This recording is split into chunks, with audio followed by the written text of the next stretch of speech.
అధ్యక్ష సభ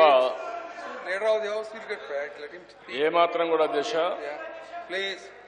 మనం గుర్తుపెట్టుకోవాల్సింది ఈ హౌస్ ద్వారా ప్రజలకు ఎలాంటి మెసేజ్ ఇస్తున్నాం.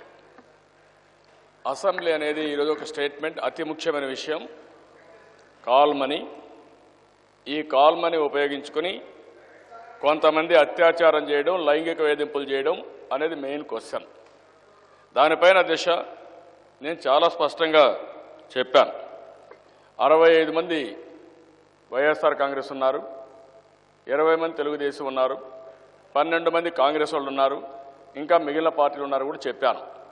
ఇక్కడికి వచ్చినప్పుడు దిశ ఒక మహిళ, ఎందుకంటే ఆ పేరు చెప్పకూడదు, మహిళల పేరు ఇక్కడ చెప్పడం కరెక్ట్ కాదు. సుప్రీంకోర్టు కూడా జడ్జిమెంట్ ఉంది.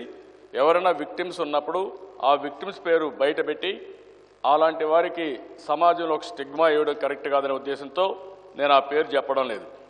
వారు 10వ తారీఖు కంప్లైంట్ ఇచ్చారు. 10వ తారీఖు కంప్లైంట్ ఇస్తే 11 నా నోటీస్కి వస్తానే నేను కమిషనర్ పిలిచాను, ఇమ్మీడియట్గా ఆదేశాలు ఇచ్చాను, డీజీకి ఆదేశాలు ఇచ్చాను. ఇస్తానే కేసు రిజిస్టర్ చేశారు.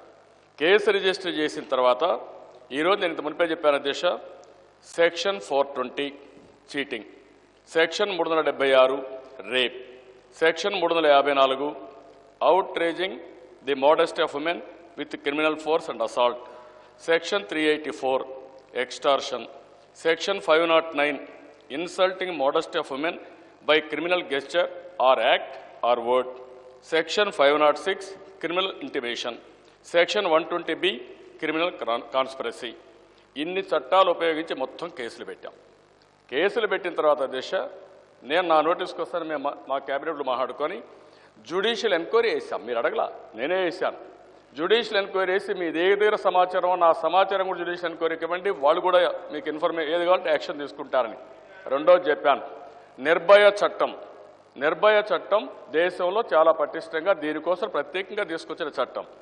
ఆ యాక్ట్ ప్రకారం ఒక స్పెషల్ కోర్టు కాన్స్టిట్యూట్ చేసి ఎవరైతే ఇక్కడ ఈ పేర్లు, ఒక అమ్మాయే కేసు ఇచ్చింది దేశ, ఇక్కడ గుర్తుపెట్టుకోవాల్సిన అవసరం ఉంది.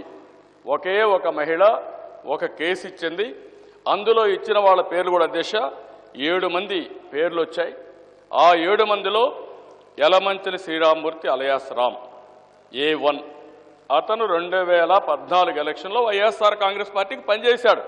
కాదని మీరు చెప్పండి, అది చెప్పకుండా అక్కడ ఎందుకు వెళ్ళిపోతున్నారు.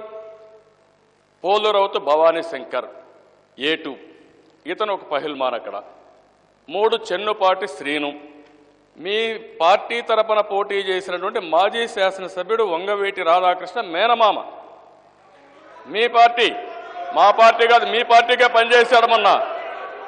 సత్యానందం డిఈ ఏపీ ట్రాన్స్కో, వెనుగళ్ల శ్రీకాంత్, పెండాల శ్రీకాంత్, వీళ్ళిద్దరూ ఇండిపెండెంట్గా ఉన్నారు.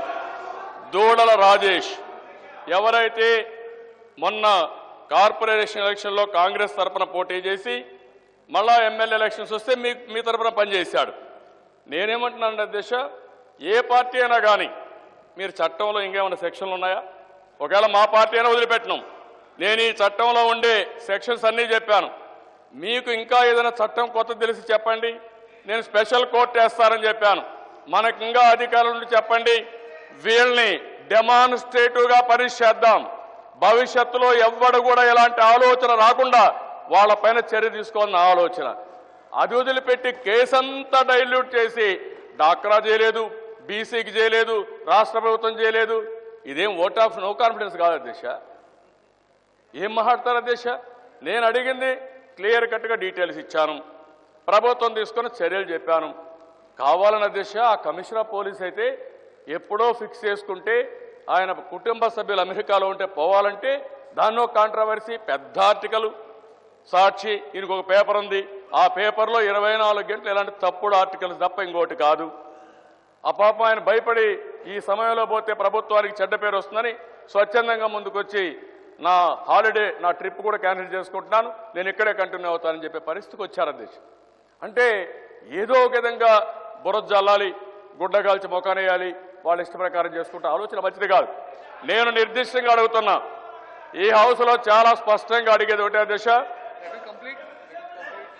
నేను ఈ హౌస్లో చాలా స్పష్టంగా మిమ్మల్ని కోరేది, మీరు నా స్టేట్మెంట్ చూశారు అధ్యక్ష.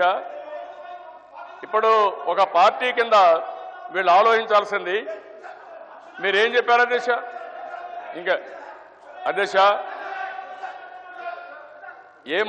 మీరు ఆ మాటలు వింటే ఎవరికైనా ఇక్కడ రోషం రాదు సార్ అధ్యక్ష. చెవులు పెట్టుకోవాలి, ఇప్పుడు మేమంతా దూది పెట్టుకోవాలా. ఏం మాట్లాడధ్యక్ష ఇవన్నీ? నేనేం మాట్లాడాను? ప్రతిపక్ష నాయకుడు కూడా ప్రతిపక్ష నాయకుడు గారు అంటున్నా, జగన్మోహన్ రెడ్డి గారు అంటున్నా. ఆయన ఏం మాట్లాడుతున్నాడు అధ్యక్ష? ఏంటో నాకు అర్థం కాలేదు. ఎందుకంత పట్టబోతున్నావు? ఎందుకంత డిస్టర్బ్ అవుతున్నావు? నీ బండారం బయటపడిందనా? మీ కార్యకర్తలు పట్టుబడ్డారనా? రేపు శిక్షించబడతారనా? దేనికోసం నీకు భయం? మనం చిత్తశుద్ధి ఉంటే భయపడాల్సిన అవసరం లేదు. ఒకవేళ ఎవడైనా తప్పు చేస్తే అతనికి శిక్ష పడకుండా తప్పదు. ఎందుకంటే ఒక ఎమోషన్లోనో లాలూచిలోనో ఏదో ఒక తప్పు చేశాడు, తప్పు చేసేవాడు శిక్ష పడాల్సిందే. That is my policy. I'm very clear. 35 సంవత్సరాలుగా అధ్యక్ష నేను ఒక వ్యక్తిత్వాన్ని కాపాడుకుంటున్నా. నాకంటూ ఒక క్రెడిబిలిటీ ఉంది.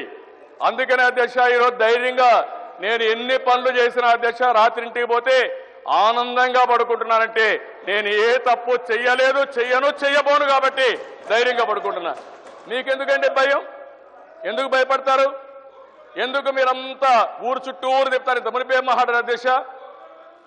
ఆ రోజు చెప్పింది ఏంటి? ఇంత మునుపు మాట్లాడింది ఈ చర్చలో మేము భాగస్వాములు కాలేము, అడగడానికే వీల్లేదని మీరు అధికారం ఇచ్చారు. ఇప్పుడు సబ్జెక్ట్ కాకుండా అన్ని సబ్జెక్టులు మాట్లాడతాం. నేను చెప్పిందే జరగాలి. ఇదే కదా అధ్యక్ష. నేను అడిగింది నిర్దిష్టమైన సమాచారం ఇచ్చాను. మీ దగ్గర అదనంగా సమాచారం ఉందా? ఏముంది? ఎమ్మెల్యేలు ఎమ్మెల్సీలు ఏముంది? ఎక్కడన్నా ఇన్వాల్వ్ అయ్యారా? లేదంటే వాళ్ళ మనిషి ఉన్నారా? చెప్పండి. ఎవరిని వదిలిపెట్టను? సాక్ష్యాధారాలుంటే ఎవరిని వదిలిపెట్టను. చాలా కఠినంగా చర్యలు తీసుకుంటాను. దానికి మీరు కన్ఫైన్ కాకుండా ఊరంతా తిప్పడం ఏంటి అధ్యక్ష? వాళ్ళని మోసం చేసి వీళ్ళని మోసం చేశారని. డెఫినెట్గా మా పాలసీ ప్రకారం మేము పనిచేస్తున్నాం. ప్రజలు గర్వపడే విధంగా పనిచేస్తాం. దాంట్లో గురించి సందేహం అధ్యక్ష. చాలా వేరియస్ ఫోరమ్స్ ఉన్నాయి, మనం మాట్లాడుకుందాం.